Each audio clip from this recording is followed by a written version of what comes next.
राहुल शर्मा, आप देख रहे हैं एसपीएन 9 न्यूज। स्वागत है आपका हमारे इस खास प्रोग्राम में। प्रोग्राम की शुरुआत बीजेपी सांसद सुब्रमण्यम स्वामी से। जी हां, बीजेपी सांसद सुब्रमण्यम स्वामी इन दिनों जिस तरह की बयानबाजी कर रहे हैं, इससे बीजेपी के लिए मुश्किलें खड़ी होती हुई नजर आ रही है। और सबसे बड़ी बात तो यह है कि जिस तरह से देश में चुनावी माहौल शुरू हो चुका है, इससे बीजेपी के लिए और परेशानियां खड़ी होती हुई नजर आ रही है। आपको बता दूं कि एक के बाद एक सुब्रमण्यम स्वामी पार्टी लीग से हटकर बयान दे रहे हैं। और पार्टी लीग से हटकर बयान देना, इसका मतलब ये बताता है कि सुब्रमण्यम स्वामी का दम घुट रहा है बीजेपी में। और यही वजह है कि सुब्रमण्यम स्वामी अब बीजेपी के खिलाफ उन्होंने हल्ला बोल दिया है। दरअसल मैं एक एक करके आपको सुब्रमण्यम स्वामी के बयान के बारे में बताऊंगा और उसके बाद आपको ये भी बताऊंगा कि किस तरह से सुब्रमण्यम स्वामी की वजह से बीजेपी को न सिर्फ आने वाले जो लोकसभा चुनाव हैं उनमें मुश्किलों का सामना करना पड़ेगा, बल्कि देश में इस साल जो 5 राज्यों में विधानसभा चुनाव है और अगले साल उत्तर प्रदेश में जो विधानसभा चुनाव है उसमें मुश्किलों का सामना करना पड़ेगा। तो सबसे पहले बात सुब्रमण्यम स्वामी के बयान से।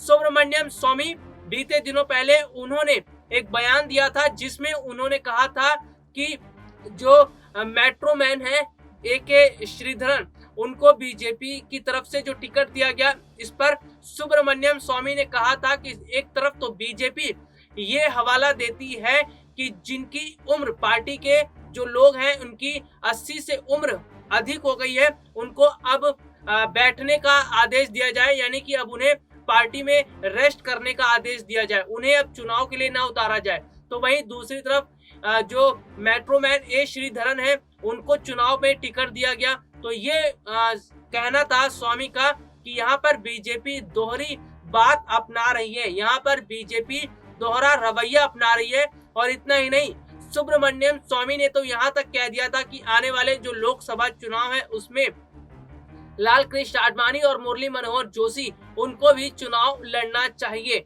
और उसके बाद अब मैं अगले बयान की तरफ चलूंगा। सुब्रमण्यम स्वामी ने एक बयान और दिया था जिसमें उन्होंने कहा था कि कांग्रेस पार्टी के नेता राहुल गांधी बीजेपी के लिए फायदेमंद किस तरह से साबित होते हैं, और राहुल की तारीफ भी उन्होंने की थी।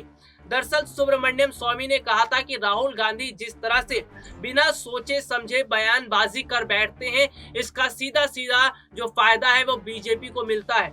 उन्होंने यहां तक कहा था कि 2019 में जब लोकसभा चुनाव होने वाले थे तो उस दौरान राहुल गांधी ने खुद को पीएम कैंडिडेट के तौर पर रख दिया था पीएम मोदी के सामने।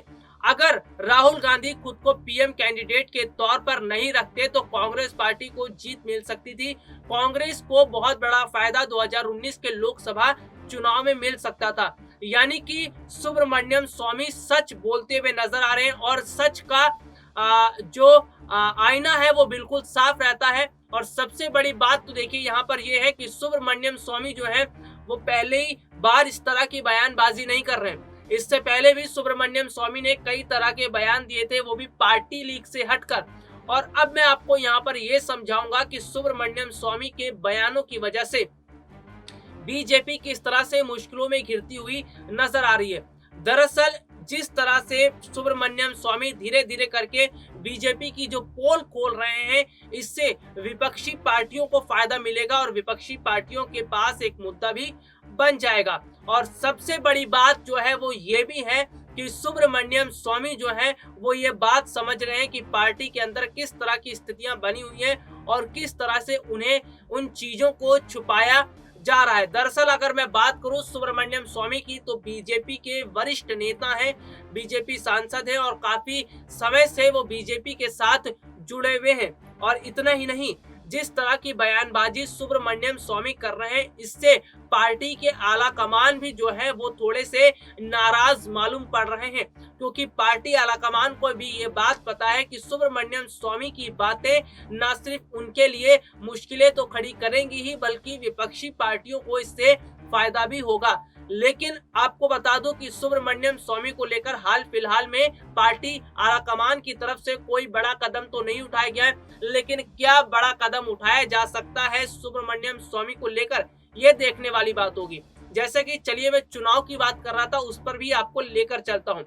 देश में इस साल कई राज्यों में विधानसभा चुनाव है, 5 राज्यों में विधानसभा चुनाव है और चुनाव से पहले सुब्रमण्यम स्वामी धीरे धीरे बीजेपी की जो परतें खोल रहे हैं और जिस तरह से विपक्षी पार्टियों को प्रोत्साहन कर रहे हैं, विपक्षी पार्टियों के साथ उनका एक अलग अंदाज देखने को मिल रहा है और पार्टी के अंदर ही रहते हुए वो पार्टी के नेताओं पर बयानबाजी जो कर रहे हैं और जो अपनी एक अलग राह पर चलते हुए सुब्रमण्यम स्वामी नजर आ रहे हैं, इससे बीजेपी की मुश्किलें वाकई में बढ़ती हुई नजर आ रही हैं। और आपको मैं बता दूं कि बंगाल चुनाव ही नहीं बल्कि जो चुनाव होने वाले हैं, जिन राज्यों में विधानसभा चुनाव होने वाले हैं, उसको लेकर बीजेपी इस वक्त बहुत ज्यादा गंभीर नजर आ रही है, क्योंकि बीजेपी ये बात अच्छी तरह से जानती है कि देश की जनता का मूड अब बहुत ज्यादा बदल चुका है।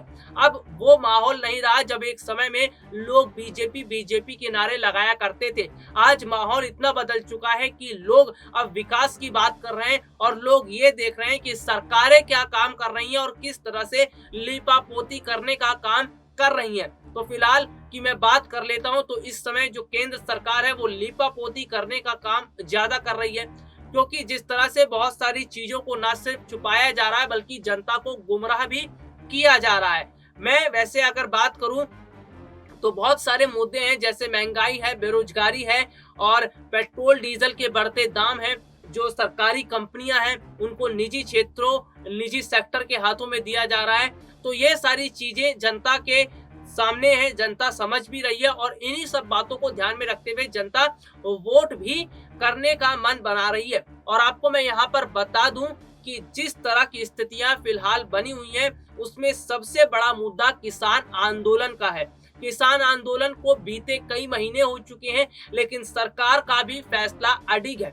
सरकार भी ये कह रही है कि हम अपना जो 3 कृषि बिल है उसको वापस नहीं लेंगे, चाहे किसान का कितने भी समय तक जो है आंदोलन करते रहे। तो यहाँ पर देखिए सरकार और किसानों के बीच में हट तो हो गई है, लेकिन जनता भी सब समझ रही है और जनता भी देख रही है, क्योंकि जनता समझदार है और जनता ही वोटर है। वोटर ही तय करेंगे कि किस राजनीतिक पार्टी के साथ जाना है और किस राजनीतिक पार्टी को सबक सिखाना है। तो हाल फिलहाल में स्थितियां जो बनी हुई हैं वो आज उलट दिखाई पड़ती हैं, क्योंकि आज जनता बहुत सारी चीजों को ध्यान में रखते हुए वोट करने का फैसला कर रही है। हालांकि बंगाल चुनाव की मैं बात कर लेता हूं तो बंगाल चुनाव बहुत बड़ा जो है वो बीजेपी के लिए नाक का सवाल है, ममता बनर्जी के लिए एक चुनौती है।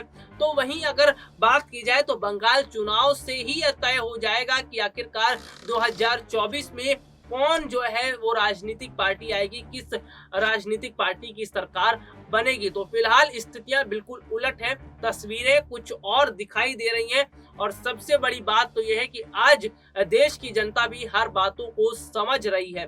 तो यानी कि अगर बात की जाए चुनावी माहौल की, तो चुनावी माहौल में जिस तरह की स्थितियां बनी हुई है उसे देखकर तो ये कह पाना फिलहाल इतना आसान नहीं हो पा रहा है कि किस राजनीतिक पार्टी के साथ वोटर जाएंगे। लेकिन हाँ, मैं इतना जरूर कहूंगा कि राजनीतिक पार्टी के साथ वही वोटर जाएंगे जब उन्हें लगेगा कि वो राजनीतिक पार्टी उनके लिए काम करेगी। फिलहाल में बंगाल जो बात कर लेते हैं, बंगाल में बीजेपी ये पूरी कोशिश तो कर रही है कि किस तरह से वहां पर दोबारा जो है अपनी एक मजबूत पकड़ बनाई जाए और फिर से वहां पर एक मजबूत स्थिति बनाई जाए। हालांकि बीजेपी ने कई कद्दावर नेताओं को बंगाल चुनाव में तो उतार दिया है, लेकिन फिलहाल जो टक्कर का मुकाबला टीएमसी और बीजेपी के बीच में है, तो ऐसे में मामला बहुत ज्यादा पेचीदा हो चुका है और अब वोटर्स ही तय करेंगे, क्योंकि जनता जनार्दन होती है। जनता ही तय करती है कि किस राजनीतिक पार्टी को सत्ता पर बिठाना है और किस राजनीतिक पार्टी को सत्ता से उखाड़ फेंकना है। तो ये तय करना है जनता को, और जनता को अब ये फैसला करना है कि वो किस राजनीतिक पार्टी के साथ जाएगी। चलिए बात कर लेते हैं दोबारा से सुब्रमण्यम स्वामी की। तो आखिरकार ऐसी क्या वजह है कि सुब्रमण्यम स्वामी इन दिनों इस तरह की बयानबाजी कर रहे हैं, जिससे कुछ और ही मामला देखने को मिल रहा है, जिससे ये समझ में आ रहा है कि वाकई में पार्टी लीग से हटकर सुब्रमण्यम स्वामी की ये बयानबाजी बताती है कि वो पार्टी में रहकर बिल्कुल भी खुश नहीं है। लेकिन आपको बता दूं कि जैसी जैसी स्थितियां फिलहाल बनती हुई नजर आ रही हैं, उससे बीजेपी की मुश्किलें खड़ी होंगी और न सिर्फ विपक्षी पार्टियों को फायदा मिलेगा बल्कि आने वाले चुनाव में माहौल भी बदल सकता है। तो आज के लिए मुझे इजाजत दीजिए। नमस्कार।